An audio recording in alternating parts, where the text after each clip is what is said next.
Não sei se vocês conhecem aquela música do Cat Stevens. Depois ele mudou, virou muçulmano, arranjou um outro nome que eu nem sei qual é. Mas o Cat Stevens tem uma música que é o Father and Son, pai e filho. E, e eu me lembrei dessa música porque, lendo o livro aqui do Benvenuti, o Desobedeça, ele diz o seguinte, ele faz uma brincadeira, né? Que é o, o Zeca Pagodismo, em que ele vai falar o seguinte, abre aspas para o Benvenuti, estude, arrume um emprego, economize para a aposentadoria, construa uma boa família e seja feliz. Ironicamente, fecha aspas, ironicamente o Benvenuti está questionando essa normose, está questionando o Zeca Pagodismo, né? Essa música do Cat Stevens é interessante, né? Não só a letra como a melodia, porque ele começa com um tom muito tranquilo, em que o pai vai dizer para ele tudo o que ele tem que fazer, que é, na verdade, a passagem do primeiro para o segundo eu. A gente tem trabalhado aqui com esses três, a gente fez o artigo semana passada, os três eus. O primeiro eu é a formatação, o segundo eu, olha meu filho, fica aqui, fica tranquilo. Eu vou aqui abrir um pouco, né? Peguei uma tradução aqui da letra e vou botar aqui, que é o pai dizendo para ele, não é tempo de mudar, relaxe, vá com calma, você ainda é jovem, isso é sua culpa, muita coisa que você tem que saber, encontre uma garota, se acomode, se você quiser pode se casar, olhe para mim, estou velho, mas sou feliz. Eu já fui como você é agora e eu sei que não é fácil. Fica calmo quando você percebe algo acontecendo, mas vá com calma, pense muito, pense em tudo que você já conseguiu, pois você vai estar aqui amanhã. E aí tem a música vai entrando num tom e o Cat Stevens aumenta o volume no momento em que ele quer se discriminar dessa normose desse Zeca Pagodismo. E aí ele então ele começa a cantar, né?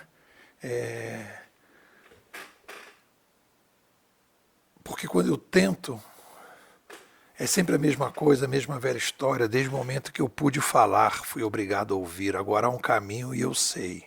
Ele vai descobrir o seu caminho, que eu tenho que ir embora, eu sei que tem que ir, não é tempo de mudar. E aí ele vai trabalhando, e aí eu coloco no topo do artigo a frase que eu acho mais interessante da música, que é, abre aspas para o Cat Stevens, eles conhecem a si mesmos, não a mim. Ou seja, essa é eu diria que eu diria que essa é a base, né? É uma frase maravilhosa, é um diamante para o trabalho da originalização, né? Vou repetir, eles conhecem a si mesmos, mas não a mim. A única pessoa que conhece a si mesmo é você. Eu me lembro que eu lancei meu livro de poesia, o primeiro livro, O Açúcar da Tarde. E aí eu tenho um primo que mora em Petrópolis e a minha prima, que é casada com ele, me convidou para ir para as escolas apresentar o livro para os alunos. E aí eu tive lá falando, e eu me lembro assim claramente que eu dizia para os alunos, olha, tem coisas dentro de você que só você consegue olhar. Aqui em Teresópolis tem um caseiro e ele não gostou da eleição do síndico, ele falou que ia sair. E eu falei, cara, você tem 3 filhos, como é que tu vai sair daqui, cara? O que você vai fazer, cara? Tu tem 3 filhos, tu tem uma esposa, como é que tu vai... E ele tinha um lado empreendedor, ele criou uma empresa de detetização, depois ele passou a fazer obra, chegou até a fazer obra depois, quando eu fui síndico. E como é que eu ia descobrir que ele tinha esse potencial de fora para dentro? Não tinha como. Então eu acho que a gente está vivendo um momento, né, que existe aí, a gente já falou bastante disso, mas vamos tocar de novo no assunto, os disruptores e os incrementadores. Esse é o nome que eu estou agora operando. Disruptores e os incrementadores. Todos os dois perfis estão tendo o desafio da originalização. A internet, né, a revolução que a gente está passando, está demandando mais originalização de todo mundo. E aqui, o livro do Benvenuti é um livro para os disruptores. E aí ele vai questionar essa normose. E aí no final ele diz lá, poxa, não sei por que eu falo tanto e consigo atingir tão pouca gente. Querido, não é assim mesmo. Você trabalha com os incrementadores e os incrementadores não vão caminhar. Não vão deixar de ser Zeca pagodistas assim, tanto. Tem que ter esse perfil disruptor. Aí depois ele vem dizendo um outro comentário, que eu vou fazer uma crítica, ele diz, atualmente você não é mais alguma coisa, você está sendo alguma coisa. E aí eu acho que aqui é essa mistura que acontece entre estrutural e conjuntural. Vou ler de novo, que ficou rápido. Atualmente você não é mais alguma coisa, você está sendo alguma coisa. Não, sempre foi assim. O que aumentou foi a aceleração disso. Mas sempre foi assim, né? Em alguma medida. As coisas estão mais rápidas. Foi aquela conversa que a gente falou, agora todo mundo é mídia. Não, todo mundo, né, tem mais possibilidade, né, de ampliar a sua capacidade de divulgar coisas. Mas todo mundo sempre foi mídia, porque todo mundo sempre falou. O falar já é mídia. Então, você atingia menos gente e agora você atinge mais gente. Então, eu digo aqui, de maneira geral, o Sapiens sempre foi sendo humano.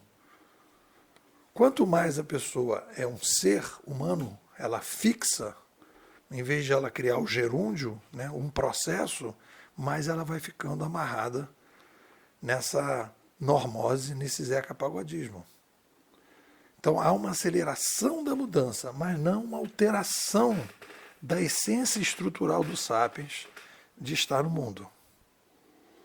Outro ponto interessante é trate os problemas como filhos e não as soluções. E aí é que eu faço, nesse artigo, uma coisa importante, que eu faço a separação do ego inovador. Existem dois egos. O ego aprendiz, aquele que quer aprender, e o ego aparecedor, aquele cara que quer aparecer. Obviamente que o ego propício para a inovação é o aprendiz. E aí ele diz, trate os problemas como filhos, isso é o Benvenuti, trate os problemas como os filhos, não as soluções. Quem trata, quem abraça a solução é o ego aparecedor. E quem abraça o problema é o ego aprendiz. E é o ego aprendiz que consegue trabalhar com a certeza provisória razoável, porque ele está querendo cada vez mais ajudar a um cliente a resolver um problema e ele quer cada vez atender melhor. É isso. O que vocês dizem? Bom, pessoal, estamos terminando aqui a nossa 7ª temporada e entrando na 8ª. E agora eu estou com uma promoção interessante para quem não quer ficar fazendo parte da escola, mas quer ter o acesso a todos os áudios internos da escola produzidos nesse semestre agora, no início do ano de 2022. Então, se você quiser, você vai entrar no Telegram e vai ter todos os áudios, tanto os externos quanto os internos. O preço, R$100.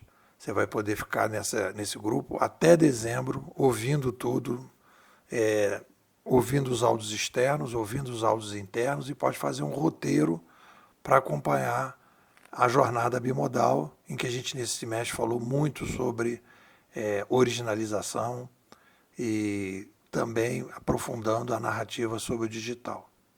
Estou te convidando, me manda um zap, 21 99 608 6422. Vou repetir, 21 99 608 6422. Depois eu estou querendo acessar os áudios da 7ª temporada. Como é que eu faço?